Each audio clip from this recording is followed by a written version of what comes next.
Pertengahan tahun 1990-an, Desa Karangreja dikenal sebagai salah satu sentra bawang merah di daerahnya. Hampir setiap keluarga memiliki lahan pertanian, sementara hasil panennya dijual kepada para pengepul yang datang dari berbagai kecamatan. Di antara semua pedagang yang ada, nama Wirasena paling sering disebut. Ia bukan hanya dikenal karena usahanya yang maju, tetapi juga karena kejujurannya dalam menimbang hasil panen para petani. Setiap pagi sebelum matahari benar-benar meninggi, halaman rumah Wirasena sudah dipenuhi gerobak dan sepeda para petani yang membawa karung-karung bawang merah. Di samping rumah berdinding bata sederhana itu berdiri sebuah gudang beratap seng yang cukup luas. Gudang itulah yang menjadi pusat aktivitas jual-beli. Tumpukan bawang memenuhi setiap sudut ruangan, sementara aroma khas bawang yang baru dipanen selalu memenuhi udara. Wirasena menjalankan usahanya bersama istrinya, Lasmini. Perempuan yang lembut dan telaten itu bertugas mencatat hasil pembelian, menghitung pembayaran kepada petani, sekaligus mengatur para pekerja yang mengangkut karung ke dalam gudang. Meski usaha mereka berkembang pesat, keduanya tetap hidup sederhana. Mereka masih menyapa setiap warga yang lewat dan tidak pernah membedakan perlakuan kepada siapapun. "Kalau panenmu bagus, jangan sungkan bawa ke sini lagi," kata Wirasena sambil tersenyum kepada seorang petani tua setelah transaksi selesai. "Tenang saja, Pak Sena. Timbangan panjenengan selalu jujur," jawab petani itu sebelum pulang. Kepercayaan seperti itulah yang membuat usaha Wirasena semakin maju dari tahun ke tahun. Hampir semua petani memilih menjual hasil panennya kepadanya. Setiap musim panen tiba, gudang bawangnya selalu penuh hingga harus menambah ruang penyimpanan sementara. Namun, keberhasilan itu ternyata tidak disukai semua orang. Tepat di sebelah rumah Wirasena tinggal Karyono, seorang pedagang bawang yang dahulu pernah cukup disegani. Beberapa tahun sebelumnya, banyak petani menjual hasil panen kepadanya. Akan tetapi, karena sering mengurangi timbangan dan menunda pembayaran, perlahan para petani mulai berpaling. Sejak saat itu usahanya terus merosot. Gudang milik Karyono kini tampak sepi. Karung-karung kosong berserakan di lantai. Hanya sesekali ada petani yang datang menjual bawang dalam jumlah sedikit. Suatu sore, Karyono berdiri di depan rumah sambil memperhatikan antrean gerobak yang memasuki halaman Wirasena. "Setiap hari selalu ramai," gumamnya lirih. Tatapannya dipenuhi rasa iri yang semakin sulit disembunyikan. Dalam benaknya, semua kesialan yang menimpa usahanya seolah berasal dari keberuntungan Wirasena. Ia mulai meyakini bahwa selama Wirasena terus berjaya, usahanya tidak akan pernah bangkit. Hari-hari berlalu seperti biasa hingga suatu pagi, salah seorang pekerja gudang berlari tergesa-gesa menghampiri Wirasena. "Pak, cepat lihat gudang," serunya dengan wajah pucat. Wirasena segera mengikuti pekerja itu. Begitu pintu gudang dibuka, ia langsung menghentikan langkahnya. Bau busuk yang menyengat memenuhi ruangan. Puluhan karung bawang yang baru disimpan sehari sebelumnya berubah lembek dan menghitam. Cairan berwarna kecoklatan merembes keluar dari sela-sela karung, padahal bawang itu baru dipanen dalam kondisi sangat baik. Lasmini menutup hidungnya dengan ujung kerudung. "Bagaimana bisa secepat ini busuk?" bisiknya heran. Para pekerja saling berpandangan. Tidak seorang pun mampu menjelaskan kejadian itu. Mereka memeriksa atap gudang, dinding, hingga lantai, tetapi tidak menemukan kebocoran ataupun penyebab lain yang masuk akal. Dengan berat hati, Wirasena memerintahkan agar seluruh bawang yang rusak dipisahkan agar tidak merusak persediaan lainnya. Kerugian yang dialaminya pagi itu tidak sedikit, tetapi ia berusaha tetap tenang di hadapan para pekerja. Malam berikutnya, suasana rumah mulai terasa berbeda. Ketika seluruh penghuni rumah terlelap, terdengar suara langkah kaki berat dari arah gudang. "Du, du, du," bunyinya lambat, seolah seseorang sedang berjalan mengelilingi tumpukan karung bawang. Wirasena terbangun. Ia segera mengambil lampu minyak lalu keluar rumah. Cahaya temaram menyinari halaman yang sunyi. Angin malam bertiup pelan, tetapi tidak tampak seorang pun di sekitar gudang. Ia membuka pintu gudang dengan hati-hati. Ruangan itu kosong. Tidak ada pencuri. Tidak ada binatang. Tidak ada tanda-tanda seseorang baru saja berada di sana. Namun, begitu ia menutup pintu dan melangkah pergi, suara langkah kaki itu kembali terdengar dari dalam. Wirasena membeku beberapa saat sebelum akhirnya memilih kembali ke rumah sambil mencoba menenangkan pikirannya. Gangguan aneh itu ternyata tidak berhenti. Beberapa malam kemudian, Lasmini mulai mengalami mimpi buruk yang sama berulang kali.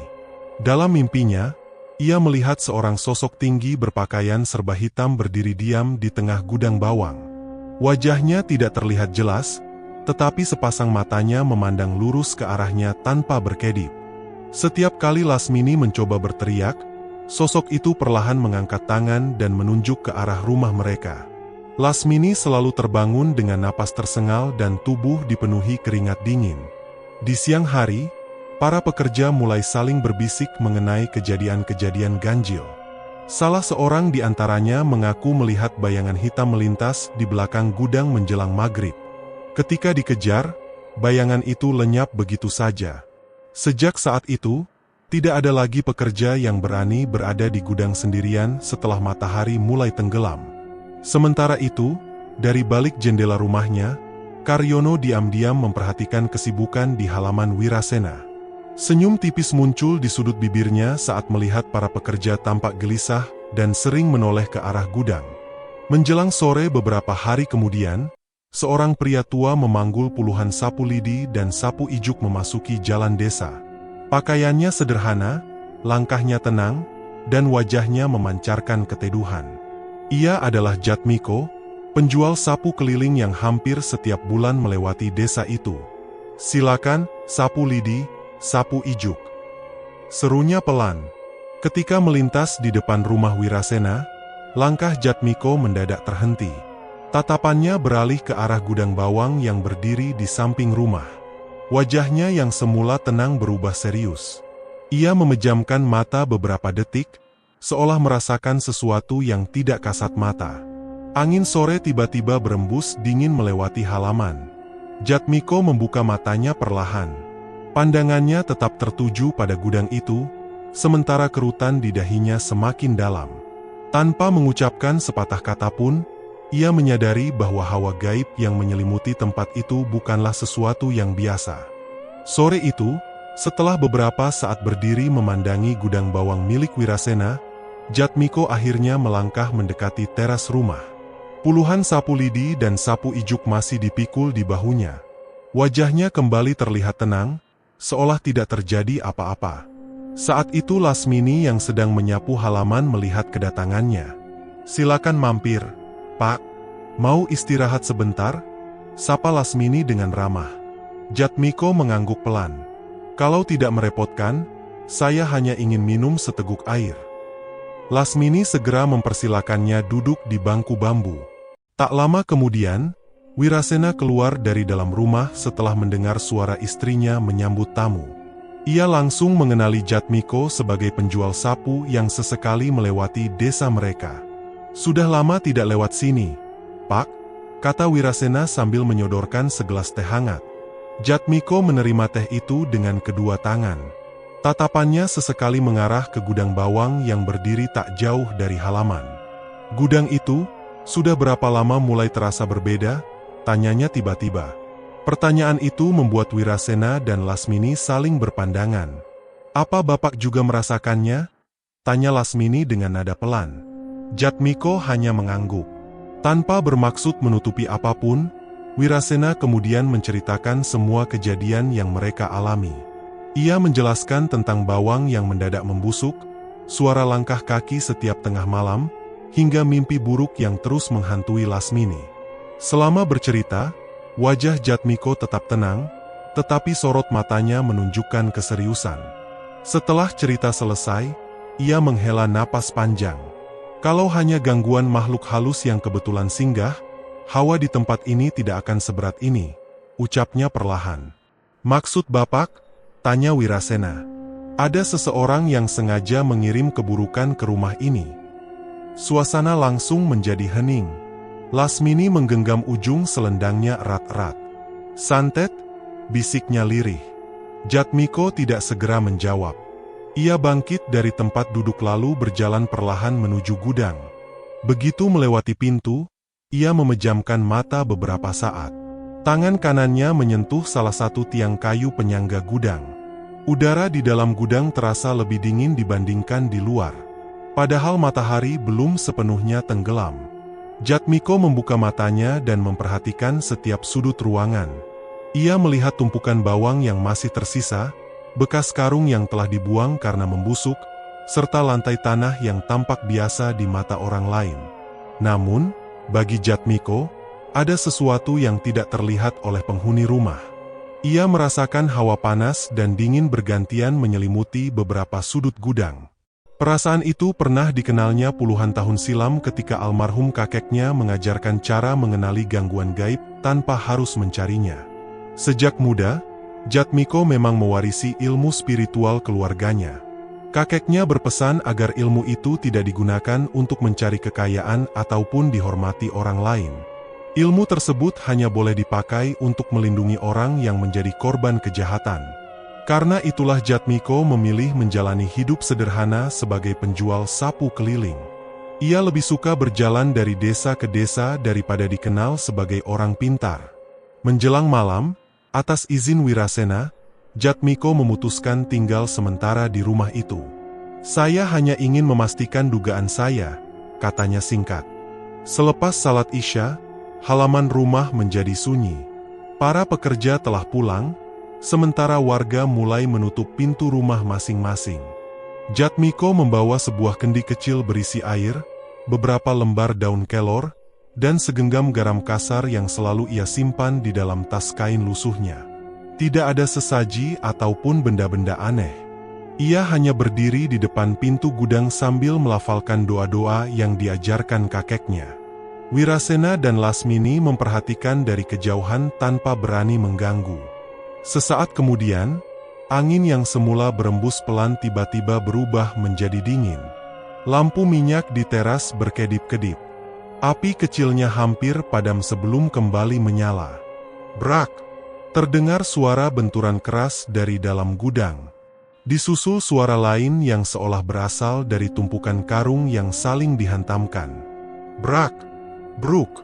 Lasmini menutup mulutnya menahan rasa takut. "Itu, suara apa?"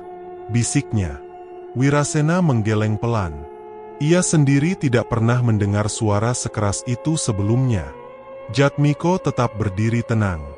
Doanya tidak berhenti meski angin kini berputar mengelilingi halaman. Debu-debu tipis beterbangan, sementara pintu gudang bergetar pelan tanpa disentuh siapapun. Tak lama kemudian, hawa dingin yang menyelimuti halaman perlahan mulai berkurang.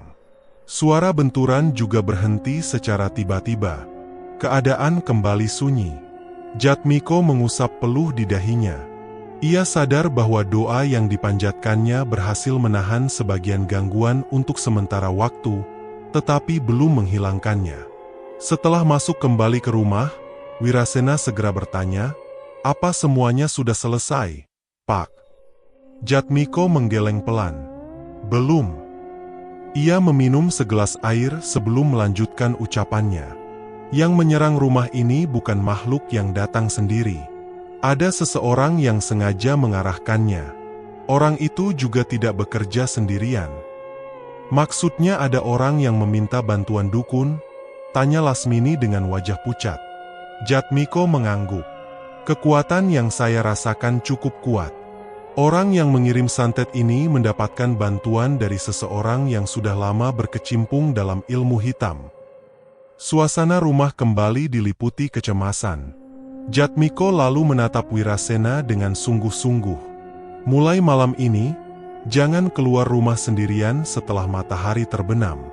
Jika harus ke gudang, pastikan ada orang yang menemani. Jangan mudah menerima makanan atau minuman dari orang yang tidak jelas maksudnya." Wirasena mengangguk memahami nasihat itu. Sementara itu, Pada malam yang sama, jauh di luar desa Karangreja, seorang pria berjalan menyusuri jalan setapak menuju sebuah gubuk tua yang berdiri di tengah kebun bambu.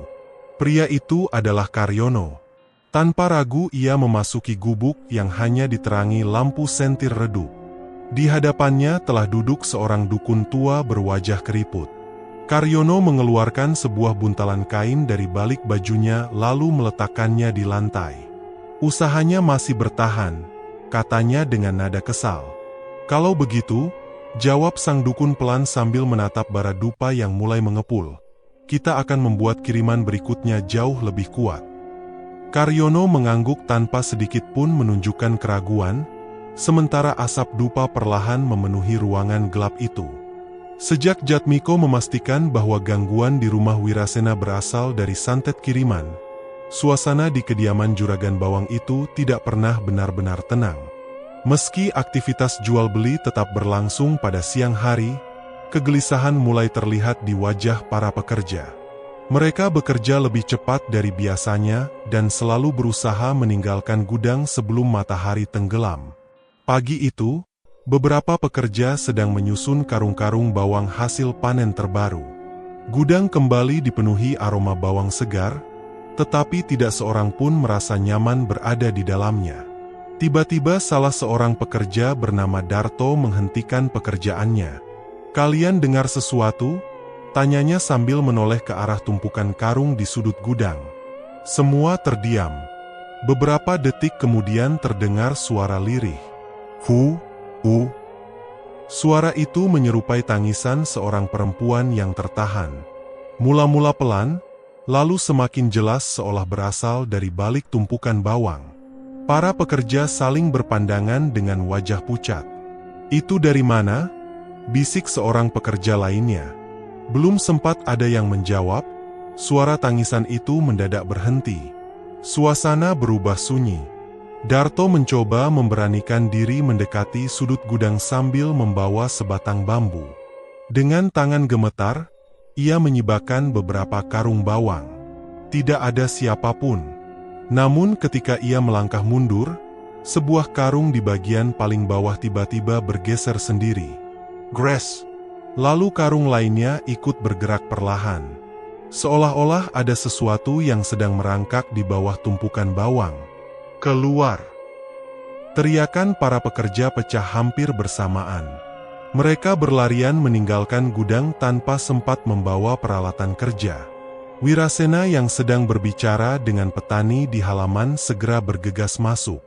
Saat diperiksa, seluruh karung kembali diam seperti tidak pernah bergerak. Walaupun tidak menemukan apapun, wajah para pekerja sudah dipenuhi ketakutan. Beberapa di antara mereka bahkan meminta izin pulang lebih awal. Menjelang sore, keadaan rumah juga semakin memburuk. Lasmini yang sejak beberapa hari terakhir sering mengalami mimpi buruk kini mulai kehilangan tenaga. Tubuhnya terasa dingin, wajahnya pucat, dan nafsu makannya hilang. Ketika sedang menyapu teras, pandangannya mendadak berkunang-kunang. Bruk! Ia jatuh pingsan di depan pintu rumah. Wirasena segera mengangkat istrinya ke dalam kamar. Seorang tabib desa dipanggil untuk memeriksa keadaan Lasmini.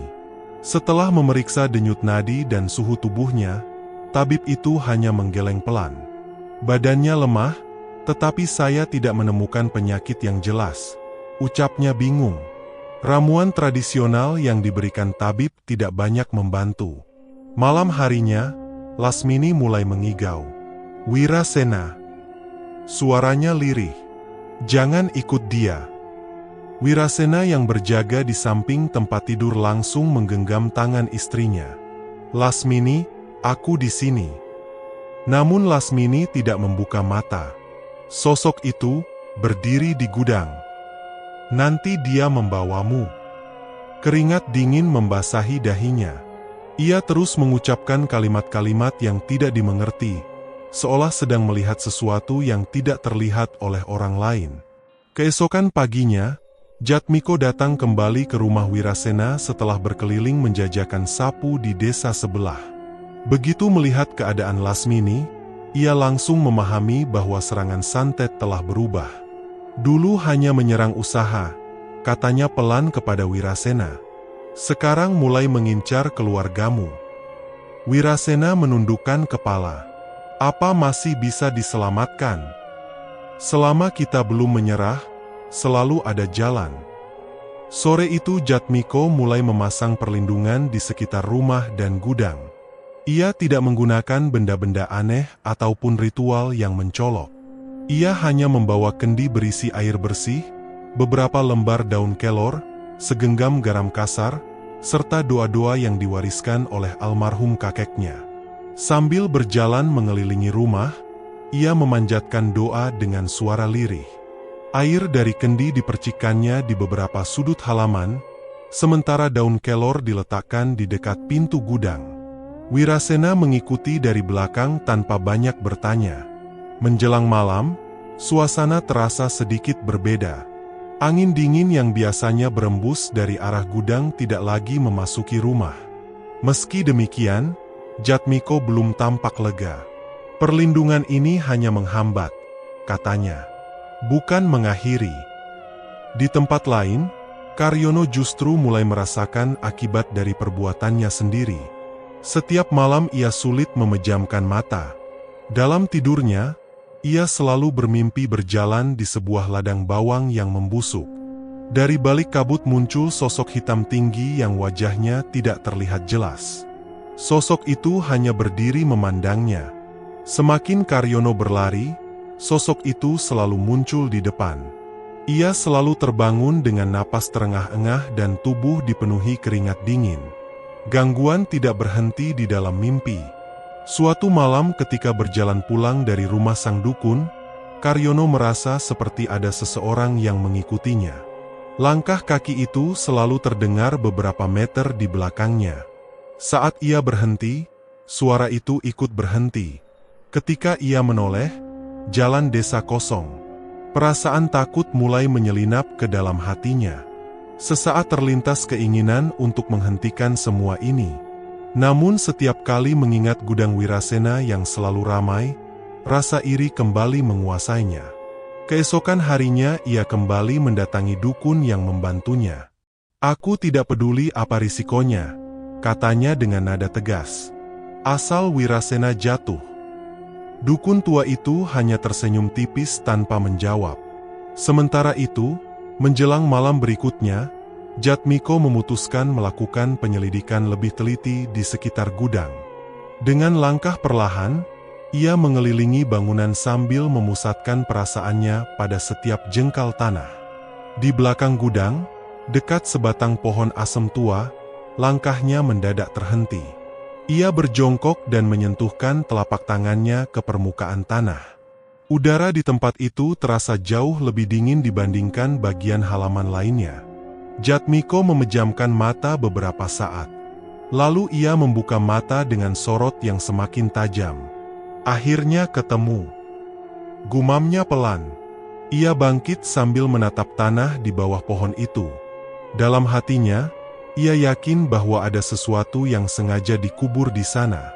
Benda itulah yang menjadi pusat kekuatan santet yang selama ini mengikat rumah dan gudang Wirasena. Namun Jatmiko memilih tidak langsung menggali tempat tersebut. Ia tahu, tindakan yang terburu-buru justru dapat memicu serangan yang lebih berbahaya. Dengan wajah tenang, ia melangkah kembali menuju rumah, sementara rahasia yang tersembunyi di dalam tanah itu tetap dibiarkan menunggu waktu yang tepat untuk diungkap. Malam Jumat Kliwon akhirnya tiba. Sejak matahari tenggelam, desa Karangreja terasa lebih sunyi dari biasanya. Sebagian besar warga memilih menutup pintu rumah lebih awal. Angin berembus pelan melewati pematang sawah, sementara langit tertutup awan gelap yang membuat suasana semakin muram. Di rumah Wirasena, lampu minyak menyala redup di ruang depan. Lasmini masih beristirahat di kamarnya. Kondisinya memang belum sepenuhnya pulih, tetapi sejak Jatmiko memasang doa-doa perlindungan di sekitar rumah, ia tidak lagi mengigau seperti malam-malam sebelumnya. Sementara itu, Jatmiko duduk bersila di teras dengan mata terpejam. Tas kain lusuh yang selalu dibawanya diletakkan di samping. Di dalamnya hanya terdapat sebuah cangkul kecil, kendi berisi air, garam kasar, daun kelor, dan selembar kain putih yang telah menemaninya bertahun-tahun dalam setiap perjalanan. Wirasena menghampirinya. "Apakah malam ini waktunya?" tanyanya pelan. Jatmiko membuka mata lalu mengangguk. "Kalau kita menunggu lebih lama, pengaruh santet akan semakin kuat. Malam ini kita hanya mengambil apa yang bukan milik tempat ini." Wirasena menghela napas panjang. Walau rasa takut masih memenuhi dadanya, ia memilih mempercayakan semuanya kepada lelaki tua yang selama ini hanya dikenal sebagai penjual sapu keliling. Mereka membawa lampu minyak menuju bagian belakang gudang. Cahaya temaram menyinari tanah di dekat pohon asem tua, tempat yang sebelumnya telah dicurigai Jatmiko sebagai pusat kekuatan santet. Jatmiko berdiri beberapa saat sambil memanjatkan doa. Setelah itu ia mengambil cangkul kecil dan mulai menggali tanah secara perlahan. Belum lama cangkul menyentuh tanah, angin dingin tiba-tiba bertiup lebih kencang. Daun-daun pohon asem bergemerisik tanpa henti. Wirasena memegang lampu minyak lebih erat. "Anginnya aneh," bisiknya. Jatmiko tidak menjawab. Ia terus menggali dengan tenang. Beberapa saat kemudian terdengar bunyi keras ketika ujung cangkul mengenai sesuatu. "Tang!" Jatmiko segera berjongkok dan membersihkan tanah dengan kedua tangannya. Perlahan muncul sebuah buntalan kain hitam yang telah diikat menggunakan tali berwarna merah kusam. Kain itu tampak lembab, seolah baru saja dikubur, padahal menurut firasat Jatmiko benda tersebut sudah lama berada di sana. Begitu buntalan itu terangkat dari dalam tanah, suasana berubah seketika. Angin berputar mengelilingi halaman. Lampu minyak bergoyang hebat hingga nyaris padam. Dari arah gudang terdengar suara jeritan panjang yang menggema, seolah berasal dari banyak orang sekaligus. Wirasena membeku di tempat. "Itu suara apa?" katanya dengan napas memburu. Belum sempat Jatmiko menjawab, bayangan hitam mulai bermunculan di sekitar gudang. Sosok-sosok itu tidak memiliki wajah yang jelas. Mereka hanya tampak seperti kabut pekat yang bergerak perlahan mengitari bangunan. Udara berubah semakin dingin. Jatmiko menggenggam buntalan kain hitam itu erat-erat. Ia memejamkan mata dan mulai melafalkan doa-doa warisan leluhurnya dengan suara yang tetap tenang. Tidak ada mantra untuk mencelakakan siapapun. Tidak ada permohonan kepada kekuatan gelap. Yang terdengar hanyalah untayan doa yang memohon perlindungan kepada Tuhan agar segala keburukan dipatahkan. Bayangan-bayangan hitam itu bergerak semakin cepat. Suara jeritan berubah menjadi dengungan panjang yang membuat dada terasa sesak. Wirasena hampir kehilangan keseimbangan karena angin yang terus berputar. Meski demikian, Jatmiko sama sekali tidak bergeser dari tempatnya. Di saat yang hampir bersamaan, jauh di luar desa Karangreja, sebuah gubuk tua di tengah kebun bambu diterangi cahaya lampu sentir yang redup. Di dalamnya, dukun yang selama ini membantu Karyono sedang duduk bersila di depan bara dupa. Asap tebal memenuhi ruangan sempit itu. Karyono berdiri dengan wajah tegang. "Kenapa suasananya berubah?" tanyanya gelisah. Sang dukun tidak menjawab. Wajah tuanya mulai dipenuhi keringat. Beberapa benda di hadapannya bergetar pelan. Ia mencoba melanjutkan ritual untuk mempertahankan santet yang telah dikirim. Namun semakin lama, napasnya terdengar semakin berat. Sementara itu, di halaman rumah Wirasena, Jatmiko membuka ikatan tali merah pada buntalan kain hitam tersebut. Di dalamnya terdapat beberapa benda yang sengaja disatukan, berupa serpihan kain lusuh, tanah yang telah mengering, dan beberapa helai rambut yang dibungkus rapat. Tanpa menyentuhnya terlalu lama, Jatmiko segera memercikan air dari kendi sambil terus melafalkan doa. Sesaat kemudian, angin yang semula berputar semakin kencang. Bayangan hitam bergerak mendekat seolah ingin merebut kembali benda tersebut. Wirasena menahan napas. Namun tepat ketika bayangan itu hampir mencapai Jatmiko, Daun-daun kelor yang telah dipasang di sekitar gudang bergerak tertiup angin dan perlahan membentuk batas yang tidak dapat dilewati bayangan-bayangan tersebut. Satu demi satu sosok hitam itu mulai memudar. Suara jeritan yang memenuhi halaman berubah semakin lirih. Jatmiko kemudian membungkus kembali benda kiriman itu menggunakan kain putih yang dibawanya. Setelah itu ia mengikatnya rapat sambil mengucapkan doa penutup.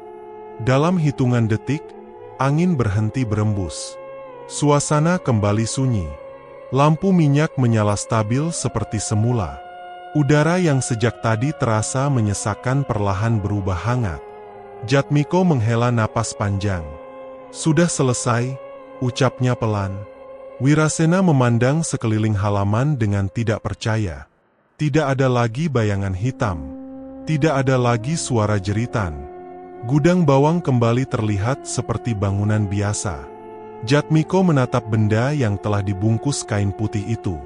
Kekuatan yang menyerang rumah ini sudah dipatahkan. Wirasena menangkupkan kedua tangannya dengan rasa syukur yang sulit diungkapkan. Malam itu berlalu tanpa satupun gangguan. Tidak terdengar lagi langkah kaki dari dalam gudang. Tidak ada angin dingin yang berputar di halaman. Rumah mereka akhirnya kembali diselimuti ketenangan setelah sekian lama dihantui teror. Namun Jatmiko belum dapat memastikan bagaimana keadaan orang yang mengirim santet itu. Ia hanya mengetahui bahwa setiap perbuatan memiliki akibatnya sendiri, dan malam itu sebuah ikatan gaib telah benar-benar terputus. Fajar menyingsing perlahan di desa Karangreja.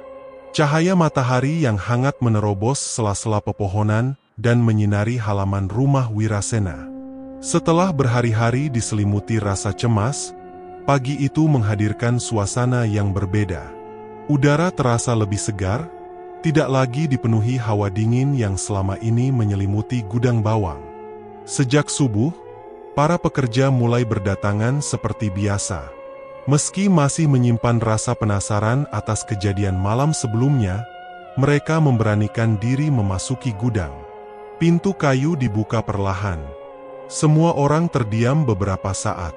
Karung-karung bawang yang sempat mereka khawatirkan kini tersusun rapi tanpa satupun menunjukkan tanda-tanda membusuk. Aroma bawang segar kembali memenuhi ruangan. Tidak ada lagi bau busuk yang menyengat, tidak ada bekas cairan yang merembes dari karung, dan tidak terdengar suara aneh dari sudut manapun. Darto, salah seorang pekerja yang sebelumnya paling ketakutan, mengelilingi gudang sambil memperhatikan setiap sudut. Sudah benar-benar tenang, katanya lirih.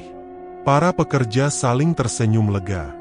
Untuk pertama kalinya dalam beberapa pekan, mereka kembali bekerja tanpa dihantui rasa takut. Suasana gudang yang semula mencekam kini kembali dipenuhi suara aktivitas mengangkat karung, mencatat hasil panen, dan bercanda ringan di sela-sela pekerjaan. Di dalam rumah, kondisi Lasmini juga berangsur membaik. Wajahnya yang selama ini pucat mulai kembali cerah. Ia sudah mampu bangun dari tempat tidur dan membantu menyiapkan sarapan sederhana untuk para pekerja. Aku merasa jauh lebih ringan, ucapnya kepada Wirasena sambil tersenyum. Wirasena mengangguk penuh syukur. Ia tahu perubahan itu bukan sekadar kebetulan. Teror yang selama ini membebani keluarganya benar-benar telah berakhir. Sementara kehidupan keluarga Wirasena mulai kembali normal, keadaan yang berbeda justru dialami Karyono. Malam setelah ritual terakhir gagal menjadi awal penderitaan yang tidak pernah ia bayangkan. Ketika sedang duduk sendirian di ruang depan rumahnya, ia mendengar suara ketukan pelan dari arah gudang miliknya yang telah lama sepi. Tok, tok, tok. Awalnya ia mengira ada seseorang yang datang. Namun ketika pintu dibuka, halaman rumah kosong. Tidak ada seorang pun yang berdiri di luar. Ketukan itu justru kembali terdengar, kali ini berasal dari belakang rumah. Karyono mencoba mengabaikannya, tetapi suara-suara ganjil terus muncul setiap malam. Kadang terdengar langkah kaki mengelilingi rumah, kadang seperti bisikan lirih yang tidak dapat dipahami. Semua itu membuatnya sulit tidur. Beberapa hari kemudian tubuhnya mulai melemah. Nafsu makannya hilang, wajahnya pucat, dan kedua matanya dipenuhi lingkaran hitam akibat kurang beristirahat. Karena ketakutan, Karyono berusaha mencari dukun yang selama ini membantunya. Ia mendatangi gubuk tua di tengah kebun bambu tempat mereka biasa bertemu. Namun ketika tiba di sana, bangunan itu sudah kosong. Lampu sentir yang dahulu selalu menyala telah padam. Tikar usang dan peralatan ritual menghilang tanpa bekas. Tidak ada seorang pun yang mengetahui kemana sang dukun pergi. Karyono pulang dengan langkah gontai. Untuk pertama kalinya ia menyadari bahwa dirinya harus menghadapi akibat dari semua perbuatannya seorang diri. Lambat laun, kabar mengenai berbagai kejadian aneh di rumah Wirasena mulai menyebar ke seluruh desa. Beberapa pekerja menceritakan pengalaman mereka mendengar tangisan dari gudang, sementara warga lain mengetahui bahwa Jatmiko sempat membantu keluarga itu beberapa malam berturut-turut. Desas-desus tentang rasa iri Karyono pun mulai terdengar. Banyak warga mengingat bagaimana ia sering memandang sinis usaha Wirasena yang semakin maju. Tidak ada seorang pun yang dapat membuktikan perbuatannya secara langsung. Namun sikap Karyono yang semakin gelisah dan sering menyendiri membuat warga kehilangan kepercayaan kepadanya. Orang-orang yang dahulu masih sesekali membeli bawang darinya kini memilih pergi. Gudangnya semakin kosong, usahanya berhenti berjalan, dan ia menjalani hari-hari dalam penyesalan yang terus menghantuinya. Suatu sore, Karyono memberanikan diri berdiri di depan rumah Wirasena. Wajahnya tampak jauh lebih tua dibandingkan beberapa bulan sebelumnya. Ia menundukkan kepala. "Aku terlalu dikuasai rasa iri," ucapnya lirih. "Aku mengira kalau usahamu hancur, hidupku akan menjadi lebih baik." Wirasena memandang tetangganya itu tanpa kemarahan. "Apa yang sudah terjadi biarlah menjadi pelajaran." Karyono tidak mampu menjawab. Ia hanya mengangguk pelan sebelum melangkah pergi dengan langkah berat. Penyesalan memang datang, tetapi tidak mampu mengembalikan usaha, kepercayaan, dan ketenangan hidup yang telah hilang akibat perbuatannya sendiri. Keesokan harinya, Wirasena menemui Jatmiko yang sedang bersiap melanjutkan perjalanan. Seperti biasa, lelaki tua itu memikul sapu lidi dan sapu ijuk di bahunya. Di tangan Wirasena terdapat sebuah bungkusan berisi uang serta beberapa kebutuhan pokok. "Pak Jatmiko, terimalah ini sebagai tanda terima kasih dari keluarga kami." Jatmiko tersenyum hangat lalu menggeleng perlahan. "Simpan saja untuk mengembangkan usahamu dan membantu orang-orang yang membutuhkan. Tapi Bapak sudah menyelamatkan keluarga kami." Jatmiko menatap Wirasena dengan wajah teduh. "Almarhum kakek saya selalu berpesan, ilmu yang diberikan Tuhan bukan untuk diperjualbelikan. Kalau dipakai menolong dengan ikhlas, itulah balasan yang paling berharga." Wirasena tidak lagi memaksa. Ia hanya menggenggam tangan Jatmiko dengan penuh rasa hormat. Pagi itu, Jatmiko kembali menyusuri jalan tanah yang membelah desa. Puluhan sapu lidi dan sapu ijuk bergoyang pelan di pundaknya. Langkahnya tetap sederhana, sama seperti ketika pertama kali memasuki desa Karangreja. Beberapa warga melambaikan tangan sambil tersenyum. Di mata mereka, Jatmiko hanyalah seorang penjual sapu keliling yang ramah dan rendah hati. Tidak banyak yang mengetahui bahwa lelaki sederhana itulah yang telah menyelamatkan satu keluarga dari teror santet yang nyaris menghancurkan kehidupan mereka. Sejak saat itu, usaha Wirasena kembali berkembang seperti sedia kala. Ia tetap menjaga kejujuran dalam berdagang dan tidak pernah membalas kebencian dengan kebencian. Kisah tersebut menjadi pengingat bagi warga desa bahwa iri hati hanya akan membawa kehancuran, sedangkan ketulusan untuk menolong sesama akan selalu meninggalkan kebaikan yang dikenang dalam waktu yang sangat lama. Tamat.